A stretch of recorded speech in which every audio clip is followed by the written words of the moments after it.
Today, we have an incredible guest that's teaching us all about how to prioritize and live a value led life that has way less chaos and much more peace. So stay tuned. I say a life of and is an abundant resource. The whole family should feel like they're living there. It's not just me as the mom that gets to live inside of my life of and. And quick definition around what that is that all of us have three major areas in our life. I think all of life fits into these three buckets. Our self, which is our personal life, our spiritual life, our closest friendships, hobbies, those things that make us feel whole and fulfilled. Mhm. Our family, which is either our chosen family or our nuclear family, those kind of tier one relationships that when they're intact, life feels simpler and easy. And the third one is our vocation. So for us, it's our career. It can be also where you volunteer. So any place that you're putting time and resources, time and money into space that is not yourself or your family. So for our kids at school, it's their activities. It's they have got huge capacity that's taken up in that part of their lives as well. And so when those three circles of our lives can work in concert with one another, that we've clearly defined priorities in each three areas, and we're living in the center, picture like a Venn diagram, that's our life of and, where self, career, and family is fed in a way that is sustainable.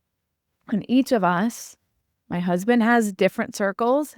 He is a different person. We have some of the same family members, but not all. And then his career. And then my girls each have those three circles too. So my job as CEO, COO is to understand what are your priorities in those three areas of your life in the coming season? And how can we make sure that everybody can get everything done? Yeah, I love that. So breaking it down. And that seems to be what you are gifted at, like really looking at it like, okay, how can we make this flow better? How can we make it so everybody gets on board? Just more peace, definitely less chaos in your life, which is what we're all looking for. Sure.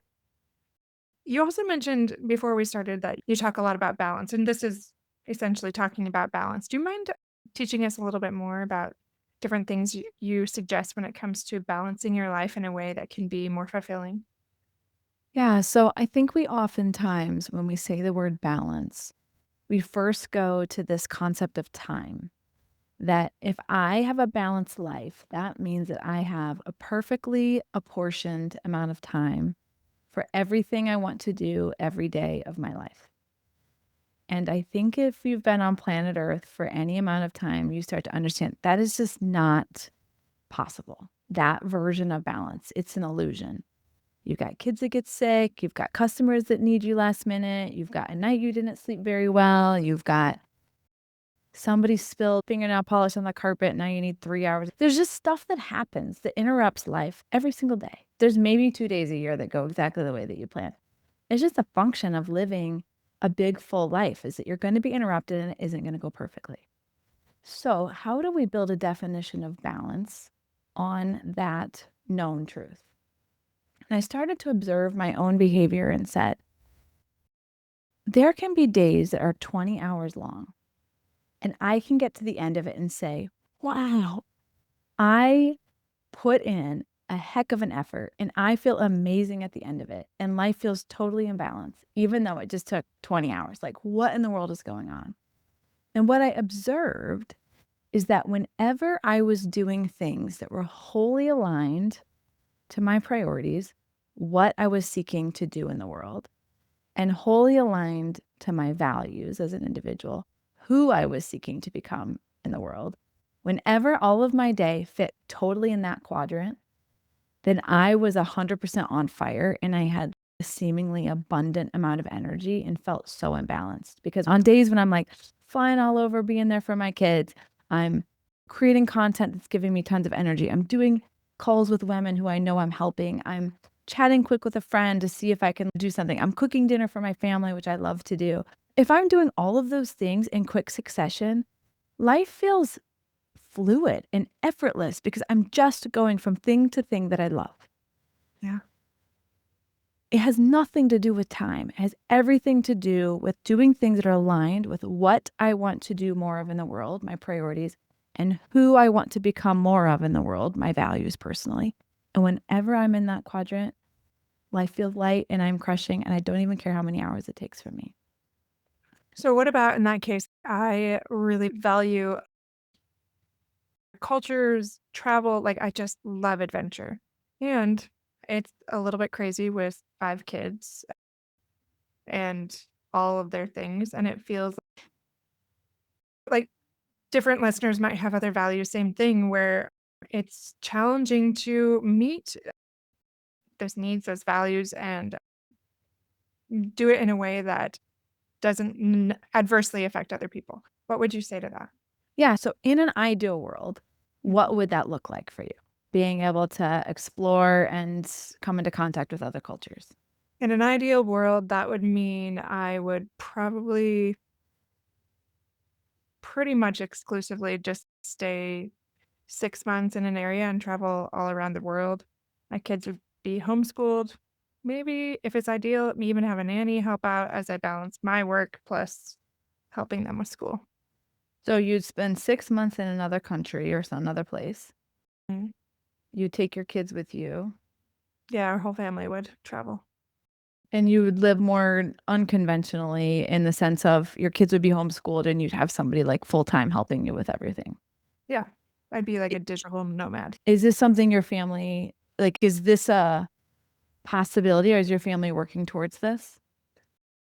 Our oldest 2 were not interested, so we're hoping our younger 2 remain interested as they get older, as we're waiting for the second one to graduate. So, yes, that is the hope, and we hope it doesn't complete So what year, if your second to remain interested, what year would that be? 3 years after this year. So, whatever year. 25 to 2028? Yes, because he's the freshman this year, so 3 more years, or is that 29? One of the 2. Anyway, somewhere in there, 28, Yeah. 29. Okay.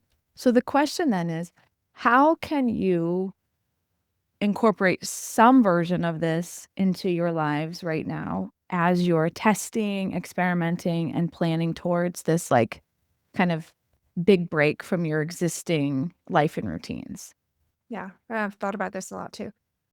The plan is, again, to probably do, like, a family home swap. There's lots of programs like that now, and potentially do it over the summer and see how they like it. So maybe, like, July. And you're going to maybe do that in this coming summer? That's the hope, yeah, moving forward with looking into that more. So that's one practical way that you can certainly test into this. Mhm.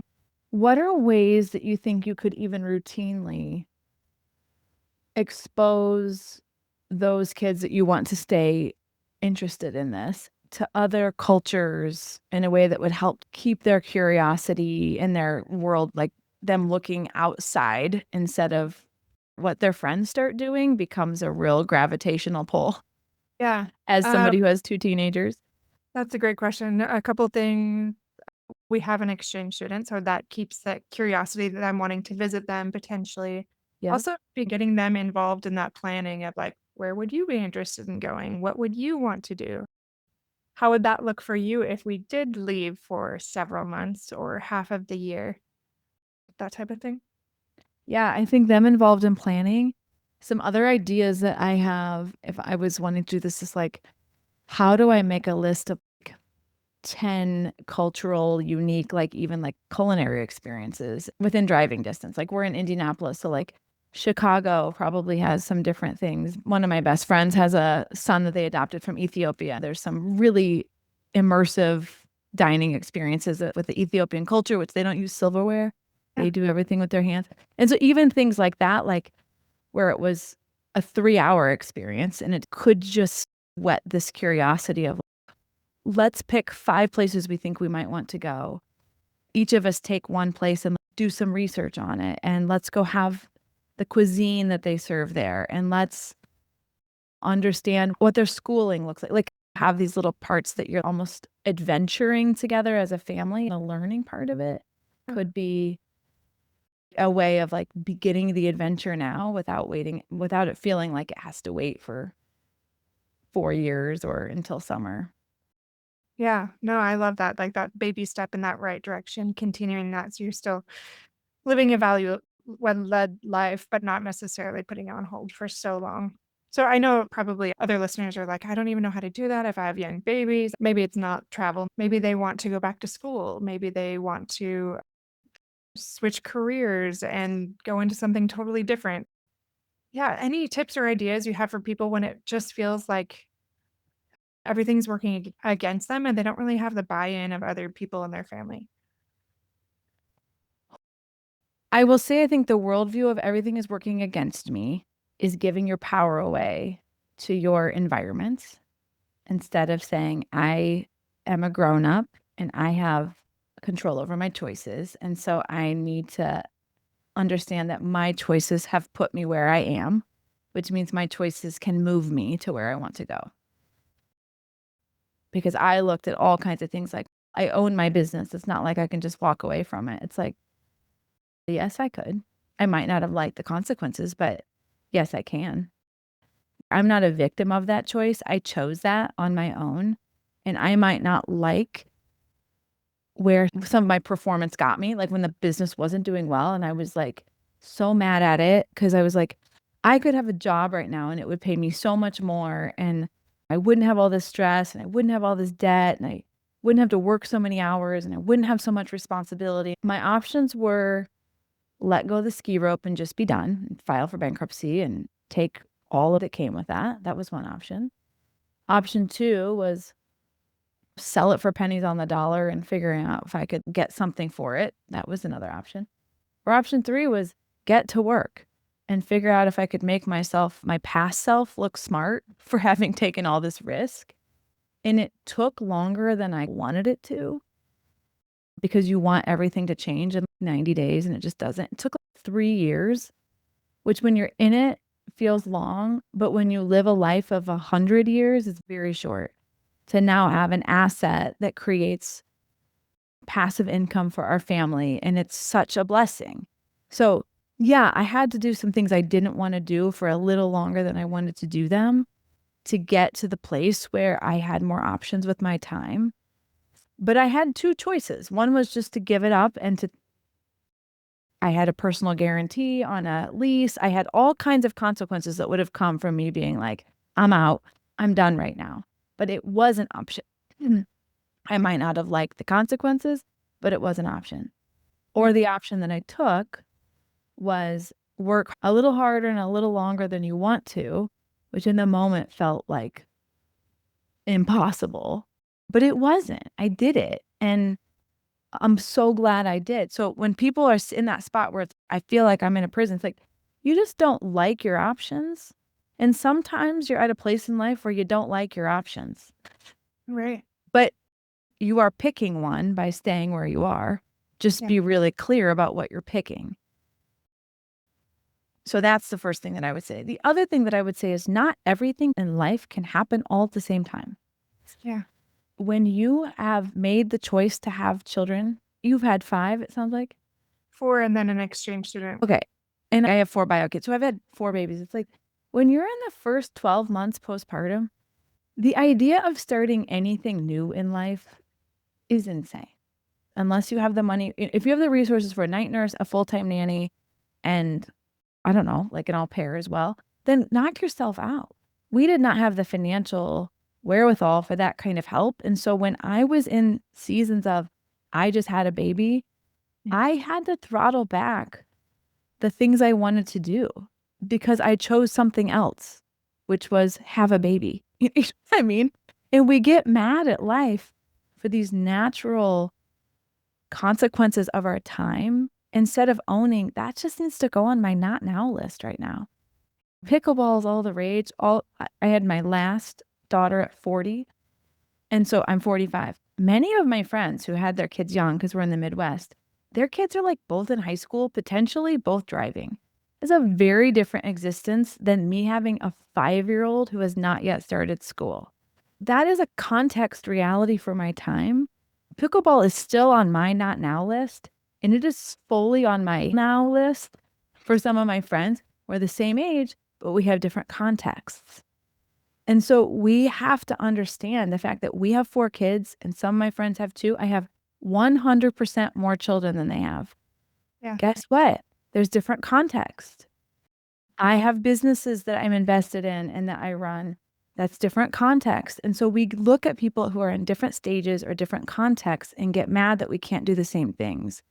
But we have to remember, what did I choose that created this context, or how can I remove some ordinary, like getting your house cleaned, sending out your laundry, having a mobile service come change the oil in your car, like things that you can do to get rid of ordinary stuff in your life so that you have a little bit more capacity for the extraordinary. Yeah, I love that, and I love especially that you brought up pickleball because 'cause I'm obsessed, and I think one of those things too, like, I play with a lot of people that are even retired. They play every day religiously, and I'm like, "Oh, what I wouldn't give to do that." I have to pick my days carefully and rearrange my life to make it Yeah, matter. It can be the same for anything, right? Not now, and that's okay. Things will shift. Like, I remember doing that as a young mom. It's just like you said, totally. it was just insane to get all of those things, but knowing that it will come, and it will come sooner than you think, and I hated Mhm. it when people said that to me, but it's true. It's 100% true. Thank you, Tiffany, so much for coming on. Had some amazing points on, like, how we can do things in a way that communicates better, some explicit versus implicit ways of sharing and just organizing our life to make it less chaotic. I love those things. Is there any final thought you'd like to leave us with and also where we can find you? Yeah, no, I guess what I would say is that to build a life of, you have to first believe that a life devoid of chaos is possible, because we build what we believe. And so that, I guess, would be my parting thought. And yeah, if you want more content like this, tips on how to live inside of your own life, I would love for people to join me over on my podcast feed. We're inching up on 300 episodes and would love to invite you over there. It's called Life of and, A-N-D. And I can teach you how to live in a way that feels like you're in balance and that there's a lot of connection and peace in your home. Wonderful. Thank you so much. And I will put that in the show notes. So we're happy to have you on again. Thanks, Kendra. Appreciate you having me.